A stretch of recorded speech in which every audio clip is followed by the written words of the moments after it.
Hi there, and thank you for joining us on the Overcomers Overcoming podcast. We feature those who are in the process of overcoming or have overcome any type of life encounter, life obstacle that at the time seemed to be almost insurmountable. With this podcast, we have three objectives in mind. Our first objective is we want you to know with a confident resolve you are not alone. We want to work with you. We want you to know there are others who are working with you, who want to help you through whatever you are encountering, and together we will get through whatever you're experiencing. Our second objective is there are multiple options for any life encounter you are facing. We want to help you develop a resolve that there are various options and solutions to any life dilemma. Our third objective is to help you with critical thinking skills. If you're encountering something that was possibly a decision you made sometime in the past, and if you had the opportunity for a life redo, you would make a different decision. We want to help you with those critical thinking skills that can help you make an informed decision and not encounter what you're going through at the moment. We are the Cooper Culture, a veteran-owned business. We work with business personnel and families to develop and sustain connected relationship cultures within their families and organizations. That type organization is one where people feel wanted, appreciated, and genuinely a part of that organization. I'm with my wife and business partner, Marty, who has helped me facilitate this podcast. Today we feature Joan Quinlan for a third episode, where she continues her life journey telling us about the various traumas she has experienced in life. She still has recurring thoughts that activate different emotions with her. She describes how these various activations can trigger various emotions in her and how she's dealing with this.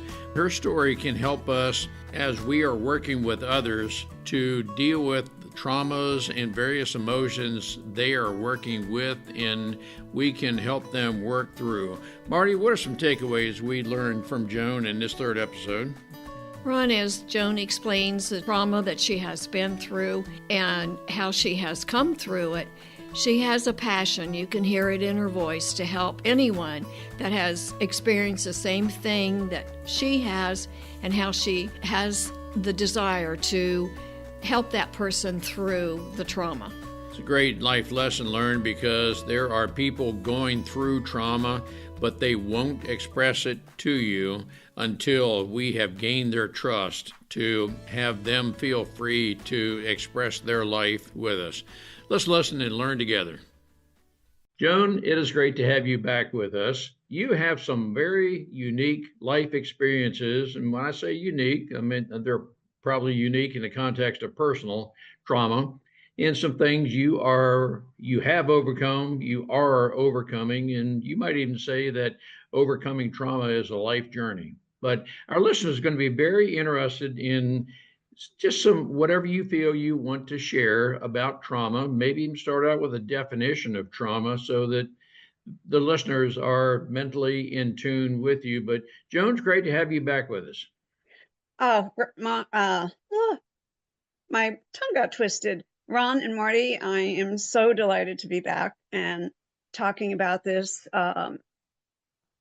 Earlier, I had talked about the issue of substance use disorder, and often, especially with women, trauma and substance use disorder often are connected. But the definition that I'd like to use comes from the Department of Health and Human Services, the Substance Abuse and Mental Health Administration. Hopefully they're going to stay intact, is what I'm really hoping over the next couple of years. But their definition is, and I actually worked for them for 26 years. Trauma is an event or circumstance that results in physical, emotional, or life-threatening harm. It's very simple. Yep. An event or a circumstance that results in physical, emotional, or life-threatening harm. Let me ask you, are you recovering from, have you experienced both the emotional and the physical? Do you feel at liberty to respond to that? I have experienced all three: Okay. physical, emotional, and life-threatening. Wow. Yes. And the I think what's important, and I don't know if the time has come to think of a word other than trauma, because so many people, and even I, for years, associated trauma with being in a you know a natural disaster or a school shooting. These events that we hear, war. I mean, they're incredibly traumatic, and they also cause physical, emotional, and they're life threatening. Um, but there's a realization that a lot of things that happen to us in life are, I mean, about a couple years ago, and not only have I experienced all these, I mean, this is a love of mine to help people heal. Um, we're coming further along, because we used to talk about little t and big T.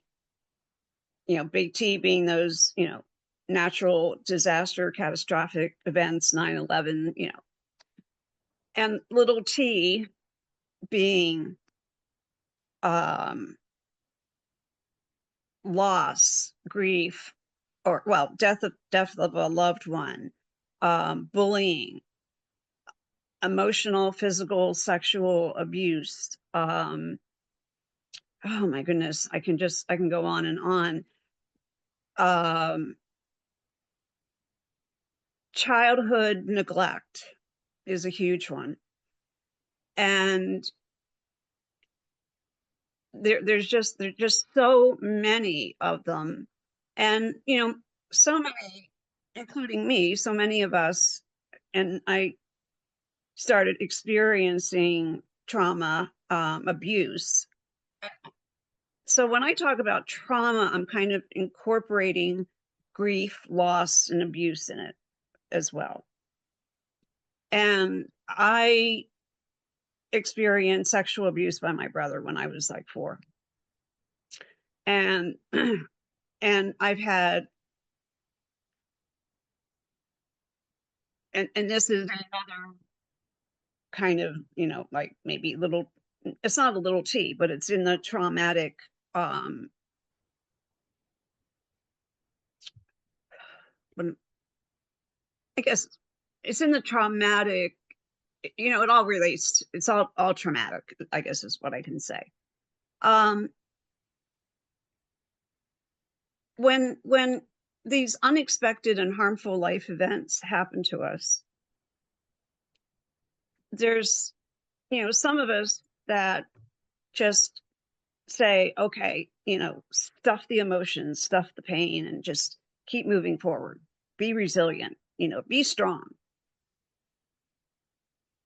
Those are the worst things that we can. I mean, resiliency is great, absolutely. Stuffing the feelings, stuffing the pain, no, not so much. And so I started off by saying, when I first started studying and learning and being taught trauma informed, healing modalities, it's now come to the place where we now have different categories of trauma. And I there's three types of trauma: acute, which is like one single completely unexpected incident, maybe a very life-threatening car crash, um a disastrous fall that where you end up in the hospital and, need time for recovery, both physical and emotional. Then there is where you experience repeated, prolonged events at any age, or maybe even throughout the course of your life. And that's kind of where I fit in, because through the whole course of my life since age 4, I'm now 73, I have had many, many, many unexpected and really heart-searing losses from death of loved ones. My father, my brother created a lot of trauma with his alcoholism that eventually ended up him dying of cirrhosis at 30. His drinking caused so much chaos, and it was constant until he died. I was 22 when he died. My father died unexpectedly and suddenly in a traumatic way when I was 19. And it's funny because I didn't realize that they're now even considering childbirth to be a traumatic event, not only for the baby, but the mom, especially like in my case, where I go in to have my baby and 13 hours later, I'm whisked to the OR for an emergency C-section. That's also now considered trauma. And then, the second C-section, and then, of course, that one was planned. And then their father left. So the unexpected, separation and divorce and being a single mother. And I every decade for me has been a major life event, whether, and as I said, going back to my definition, is physical, emotional, or life-threatening harm. Let me interject here, Yes, Joan. please do. And I want to ask you a question from an employer standpoint. Let's just say that you are a part of my staff, and Joan, I recognize your talent. You're very talented, very helpful. However, in a very candid conversation, let's just say that, Joan, I feel as if maybe something in our environment on any given day could activate something that, and I need to ask you, Joan, might whatever event trigger an emotion and you would have to say, I'm just done. I cannot recover from whatever for the rest of the day. Please bear with me, work with me. Is that how trauma can affect you? And is that how employment might work into all of this? That's a great question. For me, my work gave me a lot of what I needed. I wasn't aware, actually, when I was working, what all of my life experiences did. And so I was brought up to be a perfectionist, and where I found myself and my some of my self-worth, not all of it, but some of my self-worth was in how well I did at my career. Unfortunately, I had a literal fall at work that ended my career, which was yet another one of those completely unexpected life events. I also, which I think probably contributed to my fall, and boy, is this another topic I'd love to talk about at some point. I was going through early menopause, and I had been misdiagnosed and medicated for bipolar because of my mood swings, which was basically all I had at the time. Um, and that fall and the way my manager handled it, because Ron would have been fabulous for a manager and their to have that kind of conversation, for the manager to be aware that, you know, they may be a stellar employee, but there's stuff that may have happened that activated them. And thank you for using the word activate, because that is a much more appropriate word to use, because what grief, loss, trauma, abuse does is it activates the nervous system, and of course, you know, the brain and all that. That kind of care and compassion is what people who have gone through life events need. I did not get that. I was basically shunned. And it took me a number of years to recover from not just the fall and the side effects, the constant migraines. I had a traumatic brain injury. So I and I think this is what's really important, is that many people exhibit behavioral, psychosocial, physical, trying to think, well, depression, anxiety, sleeplessness, all that, you know, fits into what happens as a result of trauma.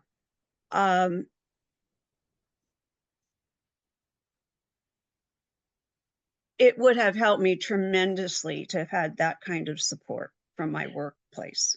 This is I don't know if very that answered your question, but no, it does. This is very, very important to me, and where I think can help a lot of people.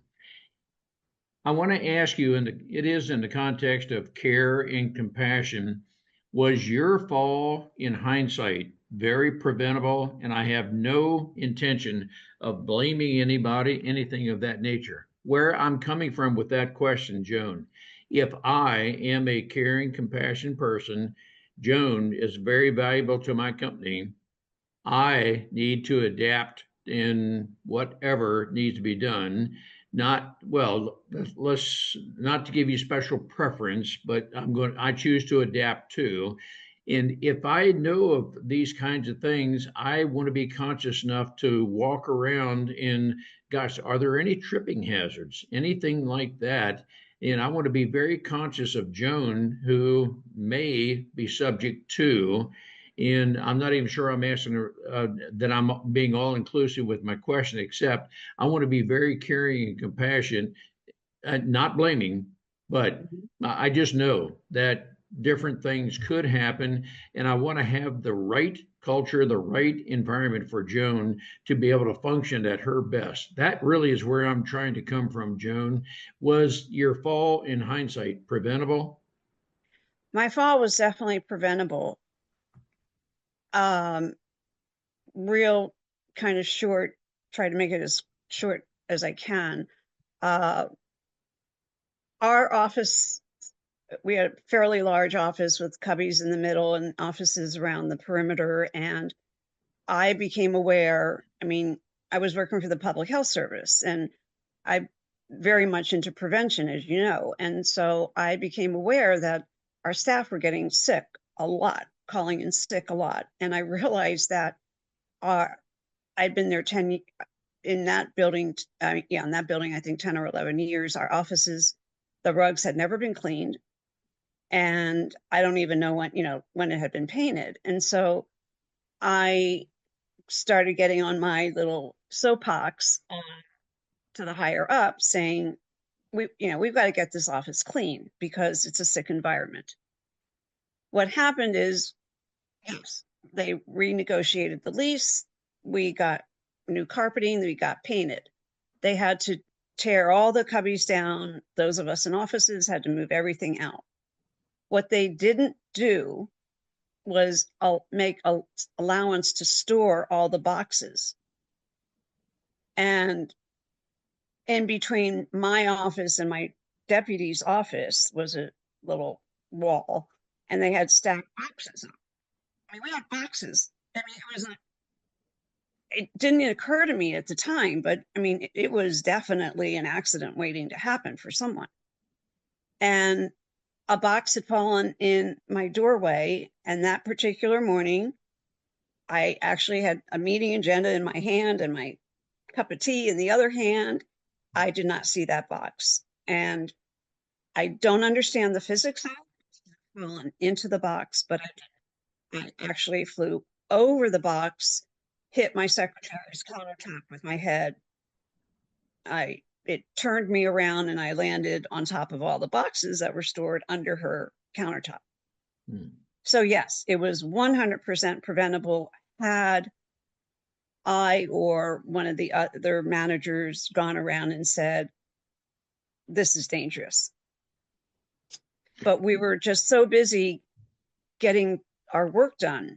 We, there's so, I just have to get off topic here for a minute. There's just so many incredibly hardworking federal government employees that have more work than they can handle. And they do the very best they can. And so we weren't really thinking about that. We were focused on, getting the work done, not making sure it was a safe environment. No, and I think that's one thing that's very important, that yep, we can be so busy, wrapped up in activity that we're not consciously and appropriately totally aware of the surroundings and what could happen. And it's unfortunate, Joan, like with your situation, well, it wasn't until we had a catastrophic accident that I said, well, yep, I just did not give enough thought to that. And so I do think it is a matter of we leaders being always appropriately aware of the environment, the people, and so forth. And are we providing the best opportunity for our employees to function at their best? And that's really where I'm coming from. And I'm addressing my question now from a leadership perspective. Yes. And you're absolutely right. Not only, physical surroundings, but just, and I do want to say that, I mean, my graduate degree was in human development.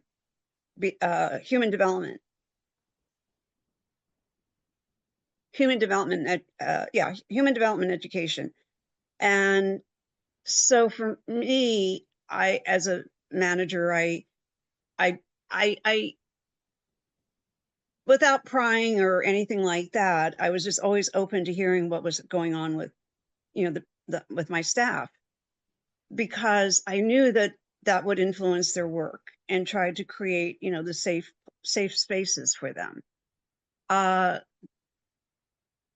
that's just my makeup. Not all managers are that way. They're just focused on the bottom line.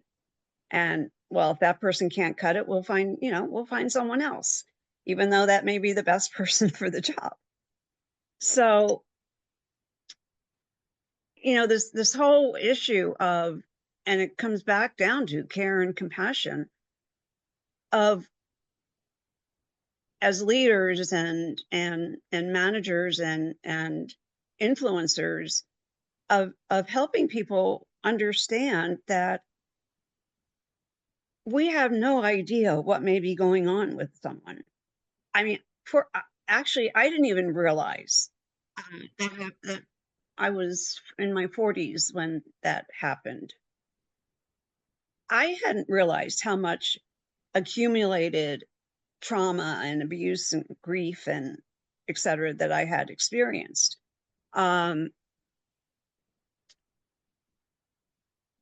And I also want to add the work. There's good stress and there's not good stress. Our work was good in a way. It was good stress because it was the Center for Substance Abuse Prevention, and my my branch was the public education branch, and we all loved our work, but we were overworked, overstressed. Right now, I can't even imagine what federal government employees are going through, because one thing that the federal government has always offered was safety. In fact, I would have liked to have had easier ways to deal with, and I only had one, fortunately, employee who didn't, one staff person who didn't, really cut the mustard, so to speak. I just think it's so important for, and in the federal government, we're not a for-profit, it's not for profit. Companies that are for profit are always looking at the bottom line, not understanding that they're being kind and compassionate and caring, and getting to know their employees is going to go a long way to helping their business succeed. Mm-hmm.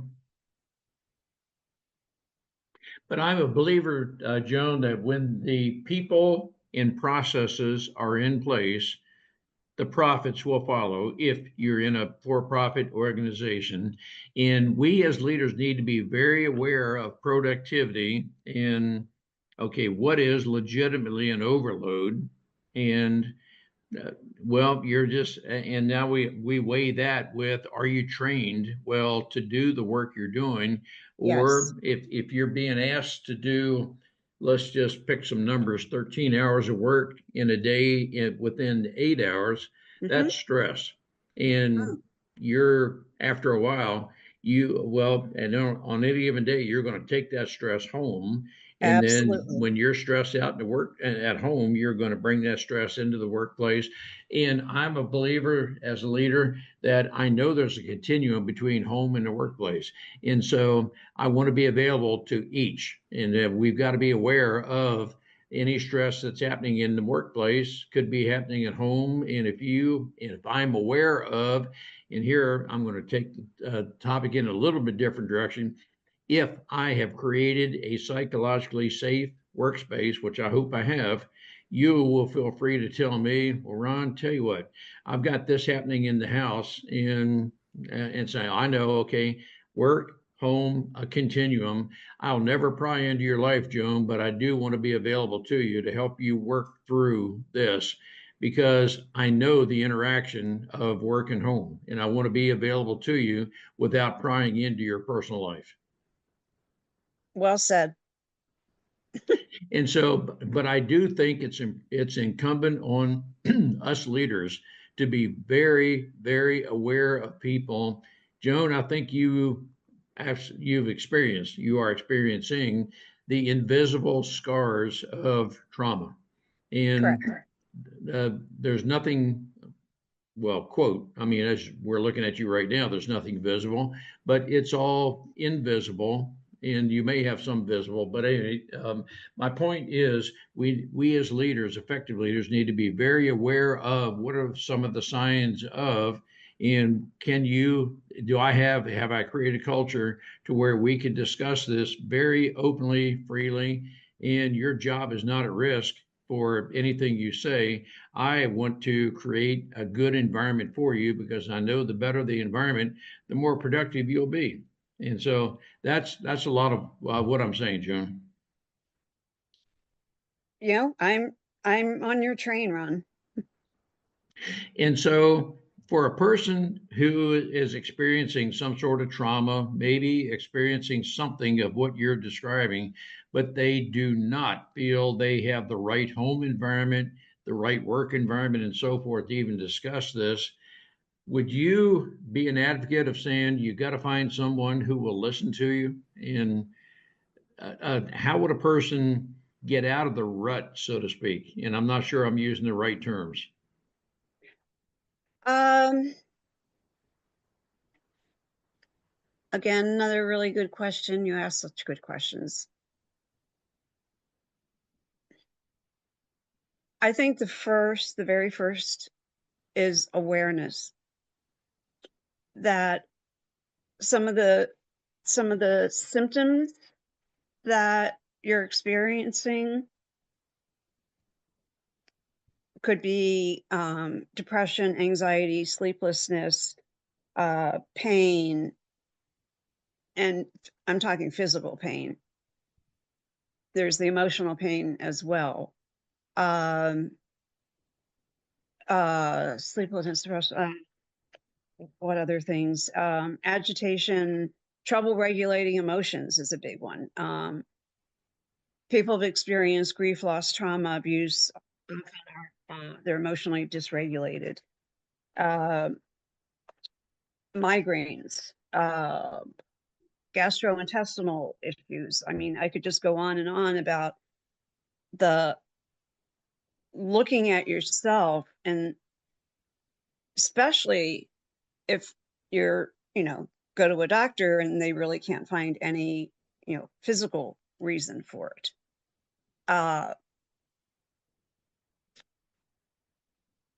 Let me just segue just for a minute. I have a best friend I've known for almost 50 years now, who has lived for almost 40 years with a abusive, angry, controlling husband. I was always so concerned, and he also has, she's also been a caretaker because he's had a lot of health issues. I've always been concerned that she would die before him. What I'd never expected was the toll living like that. And I know we kind of veered away from the workplace, but I kind of want to go into what we can do, but to in between to talk about the effects of living like that. She now has Parkinsonian disease.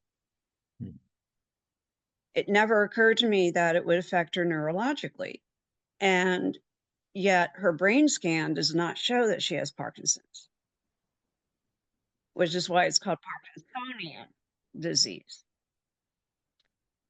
And I mean, I have lost track of the number of really good and also best female friends who have, I know, had experienced, this collective trauma of grief, loss, abuse, and they died. I mean, they died early. They died young. Women that I thought that I would be, friends with till my expiration date left this world far too soon because of all the life events, the harmful life events that they had experienced, abuse, and now bullying is such a big issue, and oh my gosh, that takes such a toll. That it comes back. I want to come back to the awareness. How are you feeling? What are your symptoms? If there's nothing physically that the medical profession can, Western medical profession can pinpoint, it's time to then start look at, okay, what have I experienced in life that was painful, but I stuffed those emotions? And I will interject right here, Joan. I'm not focusing on the workplace, but what I am focusing on to our listeners, be aware and choose, hopefully, to appropriately and effectively engage with people. It is my belief, and please correct me if you have not experienced this or if anything different, but when you're working with a person who has these invisible scars, whether you are a supervisor or a friend, doesn't matter what the relationship is, if we are appropriately aware of, we, I think, should at least attempt to engage, not in a case where we're not wanted, but I want to be available too. And I want to be hopefully uh, willing to work with you. And if everything lines up, Joan, that yep, it seems like the personalities are correct and so forth, maybe together we can help you through whatever you're getting through. And I'm saying what I'm saying is I am not a trained certified therapist, but I don't think you always need to be a trained certified therapist to at least reach out and show compassion. Absolutely. Um, yes. And let me also, if I may, add a few more things Please for do. listeners to look at in this awareness phase. And it includes, and anxiety. Does one, and people are going through the roof, and of course COVID didn't help that at all. But it's being able to regulate your emotions. Do you fly off the handle easily? Or alternatively, do you not say anything because you stuff it because you're ashamed or whatever? Do you feel kind of like a disconnection to a disconnection from yourself or your emotions, or maybe even have a hard time describing that emotion, or even know what that emotion is? You might have a distorted sense of self. Um, Oftentimes, especially with women, that shows up in body image. You know, women often, I heard this expression once, and I don't know if it's so true, but I swear, honestly, I've found it to be true so far, is when women look in the mirror, they see everything wrong. When men look in the mirror, they see everything right. Okay, I So, accept that. okay. One thing I think is really important in all this is humor.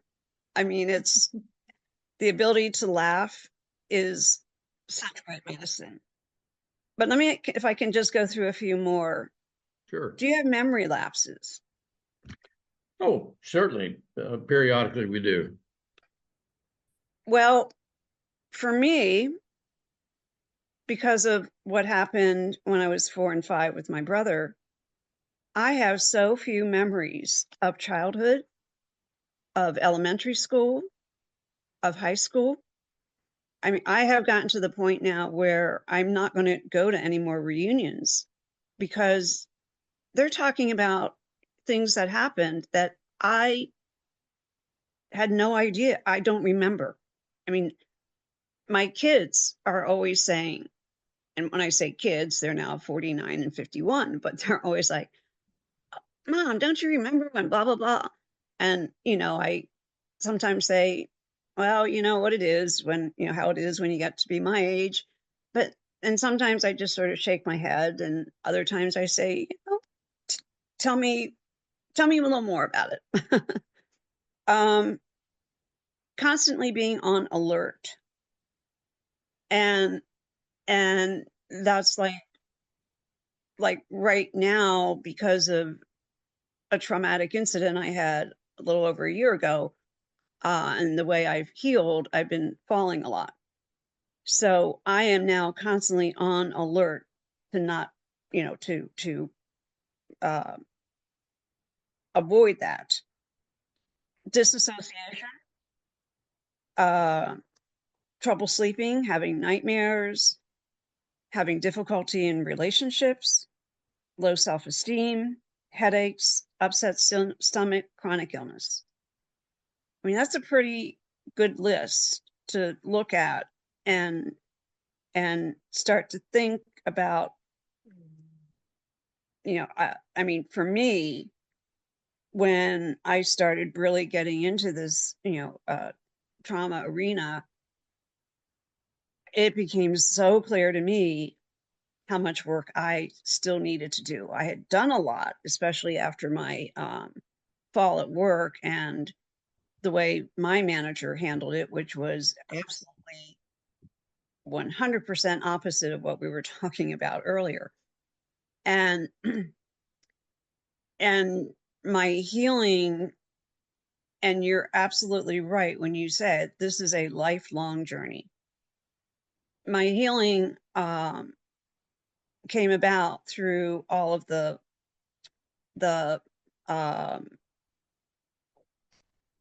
modalities that are not Western medicine. They're Eastern modalities. So that's, I think, really a major first step.